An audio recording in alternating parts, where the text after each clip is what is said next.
Hey everyone, it's Kyle from Cool Collectibles, back again for another review. This time it's the Sideshow Collectibles 1/6 scale Darth Maul. For all your 1/6 scale figures and more, click the link in the description below to head on over to Sideshow Collectibles. They ship worldwide, so definitely check them out. Alright, Jesus Christ, based on the comments and responses on the Facebook Live video I just did, it's pretty obvious that there's a lot of interest in this figure, particularly around the quality for the price that Sideshow have put this. Straight off the bat, I have to say, overall it's a pretty good figure, but for $240 I do not think it is worth that price, considering some of Hot Toys figures are cheaper with more accessories and overall better quality as well. So, but I'll go into the reasons why that is shortly. But the packaging is pretty much stock standard packaging now.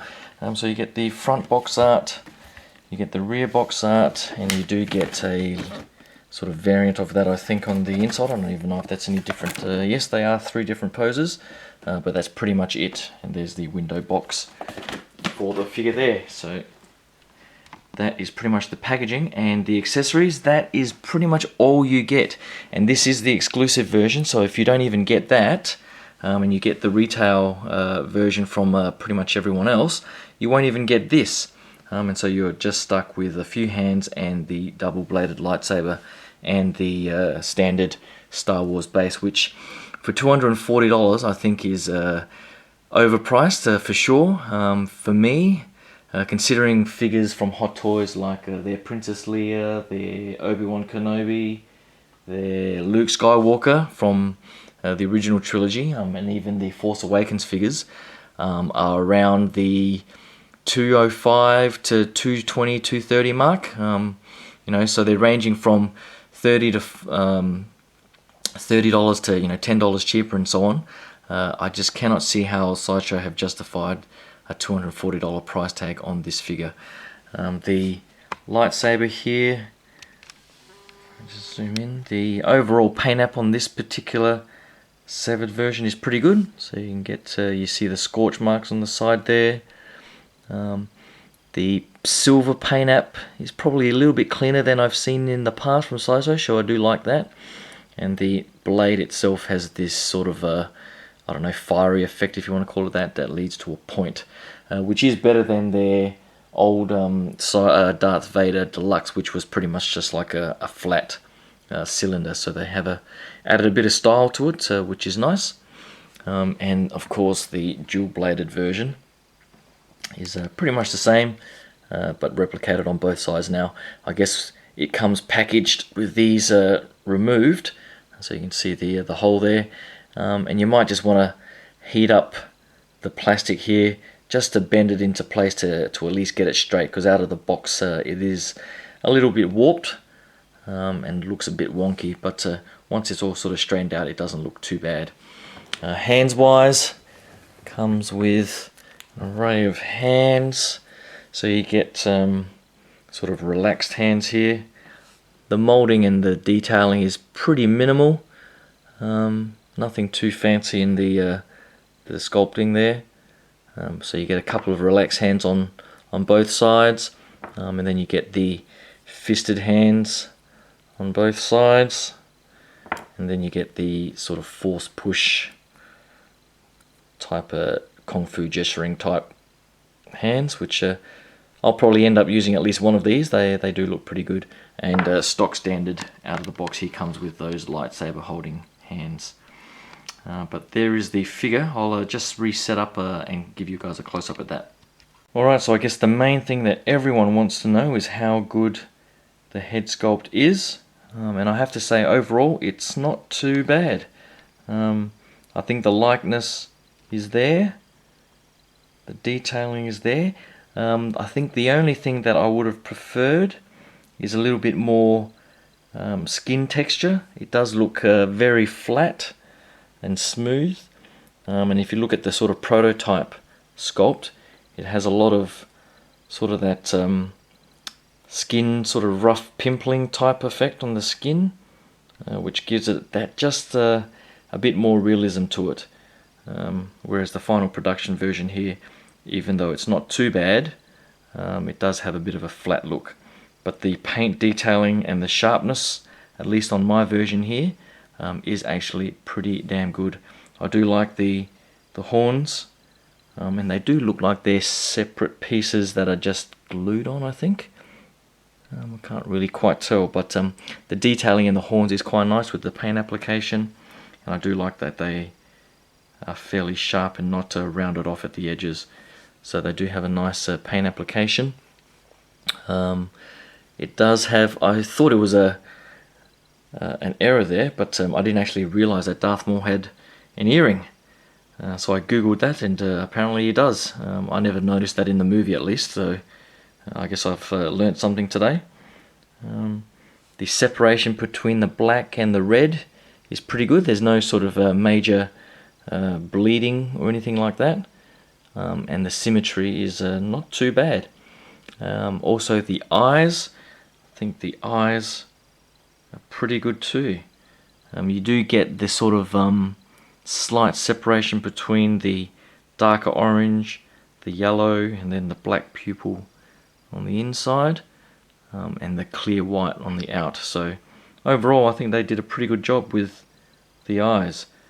So he does look better when he's sort of looking down a little bit, with that slight snarl. And I guess for the $240 price tag, I was definitely hoping that they could at least include a full snarling head sculpt. I'm not sure why they couldn't have done that for the price, or at least include his damn cloak as well. I mean, this is the Duel on Naboo sort of release, but the first thing he did before he started that duel was take off his cloak. So at least I would have thought in that price they could have at least included the cloak as well, but that's not to be. So I think I'm going to have to try and source a cloak somewhere else. But the outfit itself, it's got a few layers, and the detailing and the tailoring isn't too bad. So if I just have a look around here, he's got two belts on. He's got the sort of outer belt where you can put the lightsaber. So I'm assuming you can take once you take the blades off, there's a little hook here. I think you can just sort of embed in there, and it sort of just sits there like that, but I won't bother showing that. So that's a nice little touch there, and the belt does look pretty good. They're both sort of fake leather type belts. The inner belt's a thicker one. I'm not sure how it's attached. It's got these little gold studs on the back, which is a nice bit of detailing there, so I don't mind that look at all. I'm not going to try and bother checking if you can actually remove that, but it's just a matter of trying to hold that in place and pulling these his outfit down just to get it not to sort of rise up too much over his shoulders. But the outfit, it does come with this sort of scarf thing that goes around his neck there, which is like a sort of a thinner type material, a coarser type material, similar to, I guess, what would it be similar to? Some of the robes on the Hot Toys Obi-Wan, I guess, would be a similar type material, and that looks and flows. I do like the patterning on that. The inner suit here is the sort of standard khaki type material, and you can sort of see the tailoring. I do like the stitching in the middle there. The stitching in the middle there is pretty nicely done, and there is a bit of stitching detail on the forearms, etc. as well. So overall, that's not too bad. These parts, they all have a wire along the edge, so you can sort of it's got 1, 2, 3 layers, and all of them have a thin wire in there, so you can sort of bend them and have them splayed in all sorts of directions if you wanted to do that. This cloak here doesn't have a wire, but that seems to be an outer cloak, it looks like, and then he's got an inner one here, so he's got multiple layers. So I've got to say the outfit is definitely layered and of pretty good quality, and the material is pretty good. The pants aren't too bad as well. They've got lots of give. It's almost like a MC Hammer type pants there, but there's lots of give, and they are tucked in pretty nicely into the boot. So I don't know if they're actually glued on somehow, but they're jammed in there pretty well. So I'm not going to try and take off the boots. But talking about the boots, it's an interesting design. It's a molded rubber, it looks like, and it looks to be in sort of semi-separate pieces. The ankle joint here is a separate piece, as you can see the join there, but then the front flap is then glued to the bottom half. So it gives a little bit of articulation, but not much. So you can sort of see a bit of motion back and forth there, but there's no real, there's a little bit of ankle rocking, but I wouldn't say there's not, there's a really good amount of articulation in the ankles. So I guess if you're trying to get him into action poses, how you sort of get his feet flat on the ground is beyond me. So that's a bit of a disappointment in the articulation for me. I would have thought with the type of action that he did in the prequels in that duel with Obi-Wan, you'd think he'd be able to splay his legs out and actually have his feet ankle rocked into flat on the ground, which this doesn't seem to allow, which is disappointing.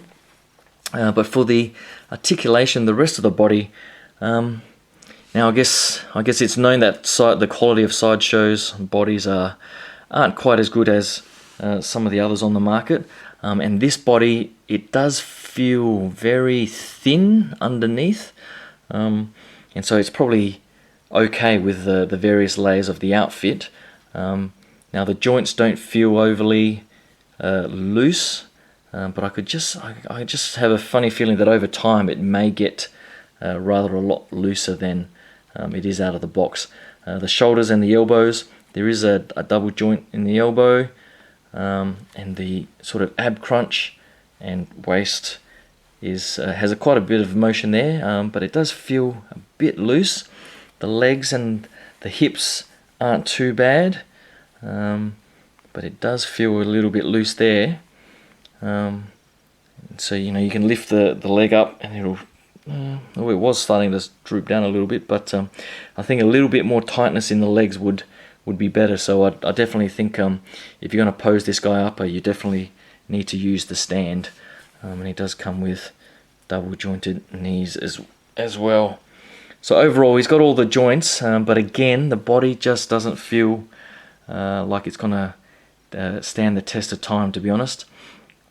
And definitely will need that stand to keep that stability on display. But overall, I would say it's a pretty good figure. But for the price, I would think for what you get with it, I would say a price around the 200 mark would have been much more appropriate. So it's unfortunate the prices are going up so high, and they're not really loading the figure sets with all the accessories that maybe some of the Hot Toys figures are. But if you're into the prequels, or you just want the sort of stars from the prequels, then I guess like me, Darth Maul was pretty much the highlight of Episode 1 at least. So that's the reason why I got this figure, to at least go with the Jango Fett from Episode 2. So yeah, hopefully you like that look at the Darth Maul figure. I think the highlight is definitely the head sculpt, but there are definitely a few things that they could have done to essentially make this the definitive Darth Maul, and I guess they chose not to do that, which is disappointing. But hopefully you like that look at the new Sideshow Darth Maul, and can click that like and subscribe button, and stay tuned for the upcoming videos that I've got as well. So thanks again, and I'll talk to you guys soon. Cheers.